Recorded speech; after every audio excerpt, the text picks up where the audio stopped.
Type here to make me say something. Drag and drop icons into the text to make me do stuff. I love extranormal.com. Hello everyone, this is Brian Lee and I'm typing up this audio-video masterpiece for a message for my old drama and theater mentor, Mr. Gary Bruner. This female simulacrum is supposed to be interviewing me, so let's begin. Type here to make me say some hoops. Oh hello. Yes, here we are and I am here to interview the one, the only and incomparable Will Ferrell. Will Ferrell? Alrighty, okay, knock it off. It was the closest avatar they had in appearance to me.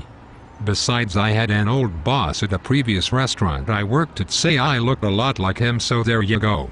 Better this old look than what I resemble now. Seth Rogen, anyone? Gotcha. So, Brian, what have you been up to these days? Well, it's a complex and simple strange existence I lead. I run my own internet talk radio show and its associated YouTube channel. I also have been known to go out investigating various parapsychological and cryptozoological mysteries with the Bellingham observers of the odd and obscure. And I just completed my certification from Bellingham Technical College with a certificate in electromechanical technologies. I have also written 2 award-winning short stories featured locally. Wow, so it sounds like you have been one busy little ham, getting your name up and noticed whenever and wherever you can when the opportunities arise. Have you always been like this? No, not always. There was a time when I wouldn't have settled for anything less than stage time. If it wasn't an acting role, then it felt like punishment. One man changed all that though. Mr. Gary Bruner of Battleground High School's Stage 3 theater classes. With this paragon of a teacher I learned every aspect of the theater is an important one. Really? Do tell.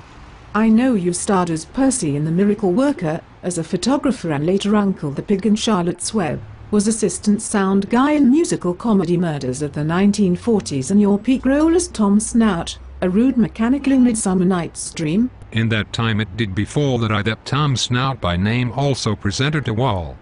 I listened to a lot of Pink Floyd back then to get into character, ha ha ha. Thus have you that wall, that part discharged, so away did that wall go.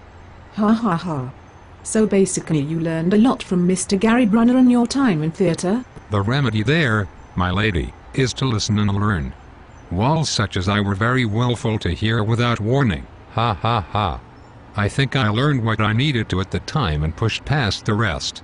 I also learned stagecraft, worked concessions, helped in costuming briefly, did whatever I could to make sure I was in that theater in the evenings, being part of that extraordinary magic. Probably because home life at Kalachi Prairie wasn't so. Indeed, let's just not go there. 1991 through 1993 was a rough section of years out of a continuously rough section of years, ha ha. Let's get this little video clip done and ready to post on YouTube and linkable so it can be a lasting edifice or artifice that can be viewed at any time. What kind of question can you think of to ask me before we pull the curtains and take our final bows? Is there anything else you'd like to ask me? Absolutely. So we've gone over that you've done theater in the past, you're currently wrapped up in doings of keeping the entertainment going and stuff, but what does the future hold for Brian Lee, student of drama teacher Gary Bruner? Well, I guess I'd say I'm gonna make like a tree and say the sky's the limit, but I'll never forget my roots. Have a great Stage 3 reunion party everyone. Sorry I couldn't make it down there. But lacks of health and wealth have conspired to keep me up here. Hope everyone is having a blast and, well, carpe diem. The end.